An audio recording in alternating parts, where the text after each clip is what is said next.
And welcome to lecture loops. C++ एक object oriented programming language है, ये तो आपको पता होगा। ठीक है, तो C++ का कौन सा ऐसा बेस्ट फीचर है जो आपको सबसे अच्छा लगता है, आज आप मेरे साथ शेयर करेंगे कमेंट्स में। Okay, so in this video हम क्या क्या टॉपिक कवर करने वाले हैं, वेरिएबल्स, डेटा टाइप्स और इनपुट आउटपुट ऑपरेशंस। बेसिकली हम लोग मतलब देखेंगे कि कैसे सी आउट और सी इन काम करता है प्रोग्राम बना करके, और वेरिएबल और डेटा टाइप का कंसेप्ट समझेंगे। ठीक है, तो बिना वेस्ट किए हुए टाइम बिल्कुल फटाफट से हम लोग शुरू करते हैं। ठीक है, तो सबसे पहले हम लोग देखते हैं introduction to program and programming concepts. Okay, तो सबसे पहले हमें पता होना चाहिए कि एक्चुअली प्रोग्राम क्या होता है। तो प्रोग्राम कुछ नहीं होता है, एक जो है सिंपल सी हमारे पास अगर कोई प्रॉब्लम आ जाती है तो उसको सॉल्व जब हम करते हैं, तो अगर हम उसका कोई स्टेप बाय स्टेप सोल्यूशन निकाल लेते हैं तो उसको हम क्या कह देते हैं, एक प्रोग्राम कह देते हैं। ठीक है, और उससे हमें जो भी हमारा डिजायर्ड आउटपुट है वो मिल जाता है। ठीक है, बस इतना सा होता है। सपोज जैसे कि आपको हमने बोल दिया कि सपोज जो है आपको चाय बनानी है। ठीक है, तो अब आपको चाय अगर बनानी है तो उसकी अगर आप एक स्टेप बाय स्टेप मेथड बना लेंगे कि भाई पहले पैन को गैस पे रखो, फिर उसमें चाय पत्ती डालो, फिर शक्कर डालो एंड सो ऑन। तो अगर आप उसका एक step by step instructions develop कर लेते हैं, मतलब कि आपने एक प्रोग्राम बना लिया। ठीक है, और उससे आपको चाय मिल जाएगी। ठीक है, मिल जाएगी नहीं, इसके लिए आपको चाय पत्ती, दूध, पानी, पैन ये भी तो चाहिए होगा ना, तो आपको इंग्रेडिएंट्स भी चाहिए होंगे। ठीक है, तो इंग्रेडिएंट्स भी इंपॉर्टेंट होते हैं। तो इंग्रेडिएंट्स और इंस्ट्रक्शंस, इसके बाद आपको डिजायर्ड आउटपुट मिल जाएगा। इसी तरीके से यहाँ पर जब हम प्रोग्राम बनाते हैं तो इसमें हमें कुछ डेटा भी चाहिए होता है। इसी डेटा के ऊपर हम मैनिपुलेशंस परफॉर्म करते हैं। तो ये डेटा प्लस इंस्ट्रक्शंस मिलाकर हमारा ये प्रोग्राम बन जाता है और उससे हमें ये डिजायर्ड आउटपुट मिल जाता है। अब यहाँ पर प्रोग्रामिंग लैंग्वेज की बात कहाँ से आती है, भाई ठीक है प्रॉब्लम है, हम प्रोग्राम बना के इसका सोल्यूशन निकाल लेंगे, प्रोग्रामिंग लैंग्वेज की क्या जरूरत है। तो अब प्रोग्रामिंग लैंग्वेज की ये जरूरत है कि बेसिकली ये प्रॉब्लम हमें सॉल्व करवानी है कंप्यूटर से, और कंप्यूटर जो है वो केवल अंडरस्टैंड करता है लैंग्वेज 0 और 1 की, और जिसको कि हम कहते हैं बाइनरी लैंग्वेज, और उसी को हम कहते हैं मशीन लैंग्वेज भी। ठीक है, तो अब ये मशीन लैंग्वेज में काम करता है, मतलब ये हमारी जो हाई लेवल लैंग्वेज है उसको ये नहीं समझने वाला है। ठीक है, तो हम प्रोग्राम लिखते हैं C++, जावा, पाइथन, कोई भी हम एक प्रोग्रामिंग लैंग्वेज सिलेक्ट कर लेते हैं और उसमें हम प्रोग्राम लिखते हैं। तो जैसे मान लीजिए हमने C++ में प्रोग्राम लिखा, तो C++ का जो कंपाइलर होगा वो क्या करेगा, वो ट्रांसलेशन का काम करेगा। वो इस हाई लेवल लैंग्वेज इंस्ट्रक्शन को जो हमने लिखे हैं, प्रोग्रामर ने लिखे हैं, उसको कन्वर्ट कर देगा मशीन लेवल लैंग्वेज में, सो दैट कि कंप्यूटर जो है वो उसको अंडरस्टैंड करके एज इट इज वो इंस्ट्रक्शंस जो है वो फॉलो करे, एग्जीक्यूट कराए, और आपको जो भी रिजल्ट है वो कंप्यूटर के थ्रू मिल जाए। ठीक है, तो ये रोल होता है प्रोग्रामिंग लैंग्वेज का। आई होप आपको समझ में आ गया होगा। ठीक है, अब हम आते हैं वेरिएबल्स पे। अभी जब हमने आपको बताया था कि स्टेप बाय इंस्ट्रक्शन भी इंपॉर्टेंट होते हैं, स्टेप बाय स्टेप, और साथ ही साथ जो है ना डेटा भी इंपॉर्टेंट होता है, डेटा भी बहुत इंपॉर्टेंट होता है। अब इस डेटा का क्या करें, कहाँ पे रखें इस डेटा को, तो इस डेटा को हमें मेमोरी में रखना पड़ेगा, क्योंकि कंप्यूटर में जो भी हमें रखना है सब कुछ हमें मेमोरी में ही रखना पड़ता है। तो ये डेटा भी कहाँ जाएगा, मेमोरी में जाएगा। हमारा प्रोग्राम भी एक्चुअली मेमोरी में ही जाता है। ठीक है, वो तो फिर आगे थोड़ी डिटेल और डेप्थ की बात है, पर अभी मैं आपको बता रही हूँ कि जैसे डेटा आपको मेमोरी में रखना है। अब आपका जो प्रोग्राम है वो इस डेटा को एक्सेस करेगा, जब उसको चाहिए होगा वो यहाँ पे स्टोर करेगा, फिर जब उसको चाहिए होगा तो इस डेटा को मेमोरी में से एक्सेस करेगा, मैनिपुलेशन परफॉर्म करेगा, फिर जाके वो मेमोरी में स्टोर करेगा। तो ये प्रोसेस कंटिन्यूअसली प्रोग्राम में चलती रहेगी। तो इसके लिए हमें क्या करना पड़ेगा, अब मेमोरी से कैसे एक्सेस करेंगे, वही मेमोरी जो होती है वो बहुत ह्यूज कंटेनर है जिसमें बहुत सारा डेटा रखा हुआ है। तो इतने बड़े ह्यूज कंटेनर में से हम भाई अपना डेटा कहाँ से ढूंढ के निकालेंगे। तो अपने डेटा को ढूंढने के लिए हम उस पर्टिकुलर जगह पे जहां पे हमारा डेटा रखा हुआ है उसका हम एक नाम रख देंगे। तो बेसिकली मान लीजिए इस जगह पे हमारा डेटा रखा हुआ है मेमोरी के अंदर। ठीक है, और इसका हमने कोई नाम दे दिया X। ठीक है, यहाँ पे कोई हमारा डेटा रखा हुआ है, इसका नाम हमने दे दिया एज, ऐसे कुछ भी हमने नाम दे दिया, और वहां पर हमने फिर अपना डेटा ये स्टोर कर दिया 20। ठीक है, तो इसको क्या कहेंगे, ये जो एज है दिस इज वेरिएबल। अंडरस्टैंड, बस ये वेरिएबल है। तो वेरिएबल का क्या मतलब है, it is a name given to memory location. भाई नाम क्यों देना पड़ता है ये मैंने आपको भी बता दिया, क्यों देना पड़ता है। अगर नहीं देंगे तो फिर एक्सेस कैसे करेंगे, क्या कह के बुलाएंगे इसको, क्या कह के इसका मैनिपुलेशन करेंगे, तो इसलिए हमें नाम देना जरूरी है, और यही नाम क्या है, एक्चुअली वेरिएबल। अब ये एज है, ये आप चेंज कर सकते हैं। अब ये 20 की जगह आप कुछ और 30 स्टोर करना चाहते हैं आप कर सकते हैं, आप 10 स्टोर करना चाहते हैं आप कर सकते हैं। तो इसकी वैल्यू आप जब चाहे प्रोग्राम में चेंज कर सकते हैं। तो ये वेरी हो सकता है, तो जब वेरी मतलब चेंज हो सकता है, अगर ये चेंज हो सकता है इसीलिए इसको क्या कहते हैं, वेरिएबल। अंडरस्टैंड, ठीक। अब क्योंकि ये नाम है तो इसकी नेमिंग बहुत इंपॉर्टेंट है। अब किसी भी प्रोग्रामिंग लैंग्वेज में दो चीजें होती है एक्चुअली, एक होता है आइडेंटिफायर और एक होता है कीवर्ड। ठीक है, कीवर्ड जो होते हैं वो प्री डिफाइंड होते हैं, मतलब वो वर्ड्स होंगे और उनका पहले से कुछ ना कुछ मीनिंग फिक्स्ड होगा और उनको स्पेशल पर्पस के लिए हम यूज कर सकते हैं। जैसे कि हमने बोला सी आउट, अब सी आउट एक नाम है, उसने यूज करा हुआ है, इसको हम प्रिंट आउट के लिए ही, प्रिंट देने के लिए या डिस्प्ले कराने के लिए यूज करते हैं, इसको हम और किसी जगह पे यूज नहीं कर सकते, तो ये कीवर्ड है। और आइडेंटिफायर क्या होता है, ये यूजर गिवन नेम्स होते हैं, ये हम जो भी कोई नाम रख देते हैं उसको हम आइडेंटिफायर कहते हैं। तो हम क्लासेस का नाम रखते हैं, वेरिएबल्स का नाम रखते हैं, फंक्शंस का नाम रखते हैं, स्ट्रिंग्स का नाम रखते हैं, तो ऐसे हम जो भी है वेरिएबल्स का नाम रख सकते हैं। इसके लिए कुछ चीजें आपको ध्यान रखनी पड़ेगी कि कोई भी वेरिएबल जो है वो डिजिट से स्टार्ट नहीं होता। ठीक है, A1 हो सकता है, ये करेक्ट है, लेकिन 1A नहीं हो सकता। कोई भी स्पेशल कैरेक्टर या स्पेसेस अलाउड नहीं है, जैसे अगर आपने लिखा रोल और फिर नंबर स्पेस दे दी तो अलाउड नहीं है, केवल स्पेशल कैरेक्टर अंडरस्कोर अलाउड है। अंडरस्टैंड? ठीक, बाकी सारे अल्फाबेट्स इसमें अलाउड होते हैं। नेमिंग में एक चीज और ध्यान रखनी है कि C++ programming language case sensitive होती है। इसका मतलब कि अगर आपने कोई वेरिएबल अपर केस में दिया हुआ है, जैसे आपने दिया रोल और फिर एक वेरिएबल आपने बना दिया रोल, अंडरस्टैंड, तो ये डिफरेंटली इन दोनों को ट्रीट करेगा, क्योंकि इसमें R कैपिटल लेटर से है और इसमें R स्मॉल लेटर से है। ये one and the same thing नहीं है प्रोग्राम के लिए, क्योंकि ये लैंग्वेज केस सेंसिटिव होती है। ठीक है, आई होप आपको इतना समझ में आया होगा। अब हम आगे बढ़ते हैं इसमें डिक्लेरेशन पे। C++ में रिक्वायर्ड होता है कि जब भी आपको किसी वेरिएबल की जरूरत पड़ती है तो उसके पहले आपको उसको डिक्लेयर करना जरूरी है। तो भाई जरूरी है तो पता करना पड़ेगा कि कैसे करें। तो कैसे करने के लिए इसमें क्या करना है, बस डेटा टाइप लिख देना है, डेटा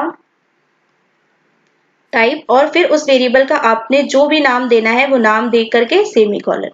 अंडरस्टैंड? जैसे कि हमने लिखा इंट x, हमने लिख दिया फ्लोट एज और सेमीकोलन।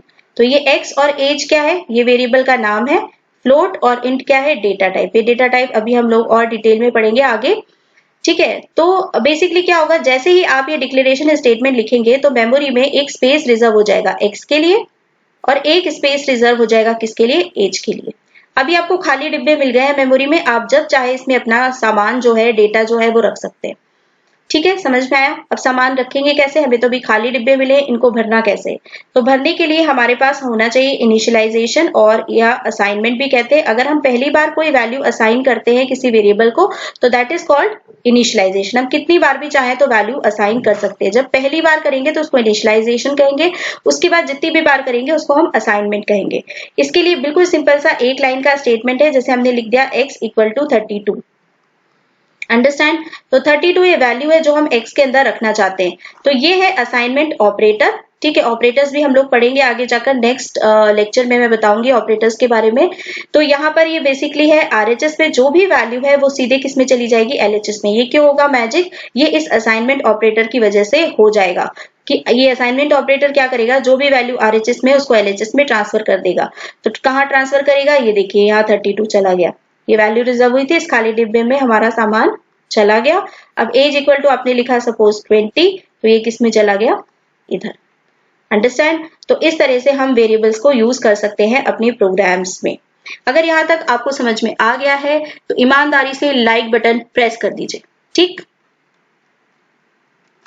आगे बढ़ते हैं हम डेटा टाइप्स पे। अब डेटा टाइप्स क्या होते हैं, ये इंट फ्लोट ये सब जो इतना सारा है ये है क्या एक्चुअली। तो डेटा टाइप कुछ नहीं है, ये हमें बताता है कि एक्चुअली ये किस टाइप का डेटा है, व्हाट, और इस पे हम क्या कर सकते हैं, मतलब what we can perform, what it is, ये है क्या, डेटा है क्या, मतलब कि क्या चीज है, ये नंबर है, कैरेक्टर है, टेक्स्ट है, ये है क्या। और दूसरी चीज, इस पे कौन कौन से ऑपरेशंस हम परफॉर्म कर सकते हैं, मतलब इसके साथ हम क्या कर सकते हैं एक्चुअली। ठीक है, तो जैसे मान लीजिए इस तरीके से, जैसे वेजिटेबल्स है तो भाई वेजिटेबल्स को आप पका के खाएंगे, और जो फ्रूट्स है भाई फ्रूट्स आप कच्चे भी खा सकते हैं।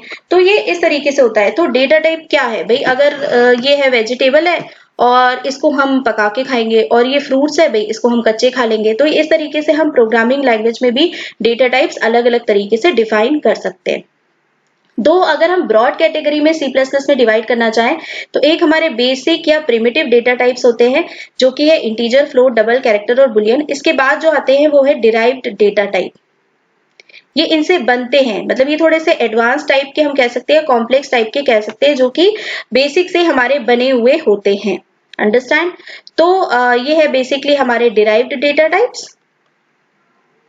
और ये है हमारे बेसिक डेटा टाइप्स। ठीक है, जो इसी से डिराइव होते हैं। अब बेसिक डेटा टाइप्स अभी हम लोग पढ़ते हैं, डिराइव डेटा टाइप्स हम लोग बाद में पढ़ेंगे। ठीक है भाई, पहले बेसिक आएंगे तभी तो डिराइव करेंगे उनको हम। तो पहले बेसिक डेटा टाइप पढ़ना पड़ेगा। तो इसमें से ये तीन को अब फिर से अलग कर लेते हैं हम लोग, इंटीजर, फ्लोट और ये डबल। ये इंटीजर और फ्लोट और डबल ये तीनों जो है वो न्यूमेरिक हैं। न्यूमेरिक का मतलब है ये नंबर्स हैं, इसमें कोई अल्फाबेट्स नहीं आते, नंबर्स आते हैं। ठीक है, ये नंबर्स पॉजिटिव भी हो सकते हैं, नेगेटिव भी हो सकते हैं।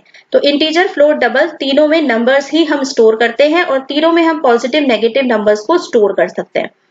ठीक, तो ये तो पहली चीज हो गई। अब तीनों में डिफरेंस क्या है, जब हम तीनों में नंबर रख सकते हैं तो डिफरेंस क्या है तीनों में। फ्लोट और डबल में हम रियल वैल्यूज रख सकते हैं, मतलब फ्रैक्शनल वैल्यूज, जबकि इंटीजर जो है उसमें केवल हम होल नंबर्स रख सकते हैं। होल नंबर्स का मतलब क्या है, जैसे 67, इसका कोई फ्रैक्शनल वैल्यू नहीं है, इसमें कोई डेसिमल पॉइंट नहीं है। तो ऐसे नंबर्स को हम कहाँ पे रखते हैं, इंटीजर में। जैसे कि मान लीजिए कुछ ऐसे नंबर से रोल नंबर है। अब रोल नंबर कभी किसी का पॉइंट में नहीं होता ना, डेसिमल में, तो रोल नंबर को आप इंटीजर में रखेंगे, है कि नहीं। तो ये जो हो गया इंटीजर। अब फ्लोट और डबल में जैसे कि अब एज है या हाइट है किसी की, तो ये जो है ये तो फ्लोटिंग पॉइंट नंबर्स हो सकते हैं ना। तो ये जैसे फ्लोटिंग पॉइंट नंबर हो सकते हैं, किसी के 6.5 है, 4.3 है, किसी की एज 20.6 है ईयर्स। ठीक है, तो इस तरह से अगर है तो इस तरह के नंबर्स को हम फ्लोट में रख सकते हैं। अब डबल क्या है, डबल एक्चुअली फ्लोट ही होता है, लेकिन इसकी रेंज ज्यादा होती है। इसमें मतलब हम जैसे बहुत एक्यूरेट नंबर, बहुत ज्यादा एक्यूरेसी अगर आपको चाहिए तो आप डबल का यूज कर सकते हैं। इसमें मतलब आप बड़े से बड़े फ्रैक्शनल नंबर्स और छोटे से छोटे फ्रैक्शनल नंबर रख सकते हैं, मतलब 0.00000 इस तरह के अगर बहुत ऐसे नंबर्स हैं जिनकी एक्यूरेसी बहुत ज्यादा है तो आप उनको इसमें डबल का यूज करके रख सकते हैं। ठीक है, then there is character data type. तो कैरेक्टर डेटा टाइप क्या होता है, कैरेक्टर में आप सिंगल कैरेक्टर रख सकते हैं, जो कि हम सिंगल कोट में ऐसे करके रखेंगे ए। ठीक है, ये स्पेशल होते हैं ना, जैसे कि मतलब इसको समझ लीजिए कि ये ऐसे, ये ऐसे। ठीक है, इसको हम हमेशा सिंगल कोट में रखते हैं ये। अब ये 1 जो है आप कहेंगे नंबर है, ये नंबर नहीं है, क्योंकि ये सिंगल कोट में है इसलिए ये कैरेक्टर बन गया है। तो एनी अल्फाबेट, एनी कैरेक्टर और any special characters, any digits, ये सब कैरेक्टर में आ जाएगा अगर उसको हमने सिंगल कोट में रखा है तो। अंडरस्टैंड? और कैरेक्टर डेटा टाइप में सिर्फ एक सिंगल कैरेक्टर ही आता है। अगर एक से ज्यादा कैरेक्टर आपको रखने हैं तो आपको स्ट्रिंग का यूज करना पड़ेगा, जो आगे हम लोग देखेंगे कि स्ट्रिंग्स कैसे यूज होती है। ठीक है, तो इसके बाद देखते हैं Boolean data type. Boolean data type actually इसकी 2 ही वैल्यूज पॉसिबल होती है, एक ट्रू और एक फॉल्स। ठीक है, जैसे कि हमने पूछा कि 6 is greater than 5, yes true. तो ये इस तरह के आंसर्स को स्टोर करने के लिए हम बुलियन डेटा टाइप का यूज कर सकते हैं।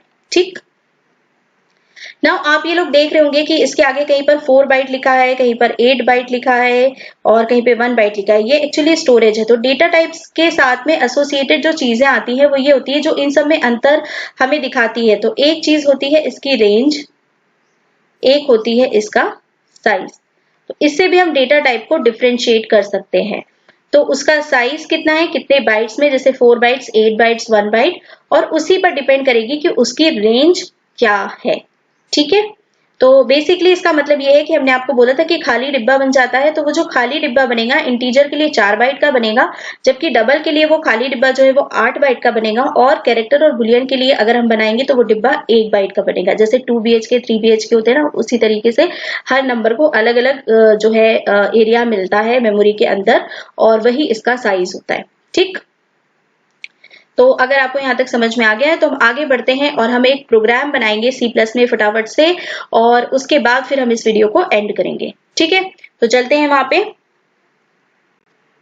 यस, तो अब हम आ गए यहाँ पे प्रोग्राम में। तो प्रोग्राम में सबसे पहली लाइन जैसे आपको दिखाई दे रही है, यहाँ पर है #include IOStream। ये हेडर फाइल आपको इंक्लूड करनी पड़ेगी, बिकॉज इसी में जो है अगर आपको cout या scene यूज करना है, इनपुट आउटपुट स्ट्रीम, तो फिर आपको ये फाइल यहाँ पर इंक्लूड करनी पड़ेगी। ठीक है, और यहाँ पर देखिए ये भी एक लाइन आपको लिखनी पड़ेगी।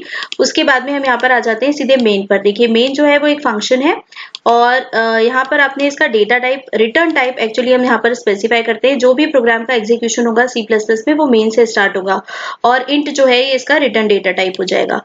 ठीक है, फिर इसके बाद में अगर हमें कोई मैसेज यहाँ पर प्रिंट करना है तो सिंपली अभी हम देखते हैं सबसे पहले कि अगर आपको कोई मैसेज प्रिंट करना है तो आप उसको डबल कोटेशन मार्क्स में लिखेंगे। कोई भी स्ट्रिंग अगर इसमें लिखनी होती है, स्ट्रिंग मतलब सीक्वेंस ऑफ कैरेक्टर्स, तो उसको हम डबल कोट्स में इनक्लोज करते हैं और डबल कोट्स में जो भी आप लिखेंगे वो एज इट इज प्रिंट हो जाएगा। ठीक है, तो जैसे अगर मुझे लिखना है यहाँ पर लेक्चर लूप्स इज ऑसम, ठीक है, और इसके बाद आप सेमी कॉलन लगाएंगे क्योंकि किसी भी स्टेटमेंट को एंड करने के लिए हमें सेमी कॉलन यहाँ पर लगाना पड़ता है। ठीक है, तो इसको हम रन करके देखते हैं। देखिए सेव करेंगे, इसको एग्जीक्यूट करके रन करते हैं। देखिए यहाँ पर ये आउटपुट आ गया है, लेक्चर लूप्स इज ऑसम। ठीक है, अब अगर आपको नेक्स्ट आपको इसमें लिखना है कुछ भी, जैसे कि लाइक एक और मैसेज आप देना चाहते हैं इस तरीके से, ठीक, तो हम एक और मैसेज देते हैं,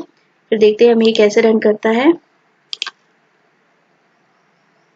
ये देखिए, ठीक है, अब ये बिल्कुल इसी लाइन में आ गया है। तो अगर आप इसको चाहते हैं कि ये नेक्स्ट लाइन में आए तो इसके लिए आप क्या करेंगे, यहाँ पर लिख दीजिए एंड एल। ठीक है, now again we are going to run this. Yes, अब देखिए ये नेक्स्ट लाइन में आ गया। तो इस तरीके से हम यहाँ पर वैल्यूज को प्रिंट कर सकते हैं। अब यहाँ पर आप डिक्लेरेशन कैसे करेंगे, जैसे हमने आपको बताया था अभी वेरिएबल का डिक्लेरेशन एंड ऑल, तो यहाँ पर हम कुछ वेरिएबल्स को डिक्लेयर करते हैं। जैसे हम ले लेते हैं यहाँ पे इंट x इक्वल टू 30। ठीक है, अब अगर आपको x प्रिंट करना है तो आप कैसे कर सकते हैं, see out x equal to x। यहाँ पर वेरिएबल के नाम के साथ आप देखिए कोई भी डबल कोट नहीं देंगे तो ये वेरिएबल की वैल्यू यहाँ पर आ जाएगी और वेरिएबल की वैल्यू एक्चुअली यहाँ से प्रिंट हो जाएगी। ठीक है, सो लेट्स सी। ठीक है, ये देखिए x इक्वल टू 30 यहाँ पर प्रिंट हो गया, फिर lecture loops is awesome and hello. ठीक है, तो ये इस तरीके से हम यहाँ पर वेरिएबल्स की वैल्यू को प्रिंट कर सकते हैं। अब अगर आपको कोई वैल्यू इनपुट करानी है तो आप क्या करेंगे, यहाँ पर हम एक और वेरिएबल इनपुट करा लेते हैं, लाइक फ्लोट y ले लेते हैं यहाँ पर। ठीक है, इसको हम इस तरह से डिक्लेयर करेंगे। फिर हमने लिखा सी आउट, ऐसे हम एक मैसेज भी दे सकते हैं यूजर को जिससे हमें एक प्रॉम्प्ट मिल जाए कि यस हमें अभी ये जो है एंटर करना है, तो एंटर अ वैल्यू। ओके, सो इस तरीके से हमने दे दिया एंड सेमी कॉलन, और फिर आपको इनपुट कराने के लिए लिखना पड़ेगा सी इन, और इस बार जो आप ये साइन है वो इस तरफ से ऐसे लगाएंगे, अंडरस्टैंड, तो ये वैल्यू इनपुट हो जाएगी। तो ये साइन का भी आप ध्यान रखिए, डायरेक्शन का। ठीक है, तो इस तरीके से हमने लिखा सी इन वाई, और यहाँ पर हम इसको साथ में प्रिंट भी कर सकते हैं ऐसे। ठीक है,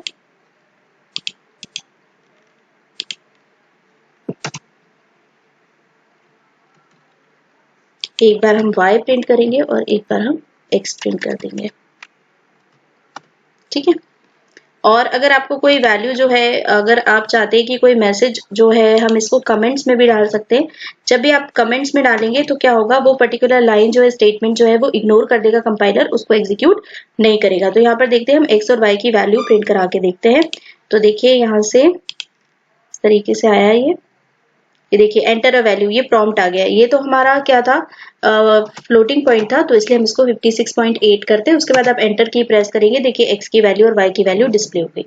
ठीक है, तो इस तरह से हम वैल्यूज को डिस्प्ले करा सकते हैं और जो है इस तरीके से हम यहाँ पर प्रोग्राम्स को बना सकते हैं C++ में।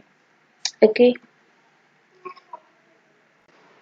डू यू नो किसी भी डेटा टाइप की साइज और रेंज का आपस में क्या रिलेशनशिप है? और क्या आपको पता है कि फ्लोटिंग टाइप वैल्यूज को एक्सप्रेस करने के कौन से मेथड्स होते हैं किसी भी लैंग्वेज में, C++ में एक्चुअली?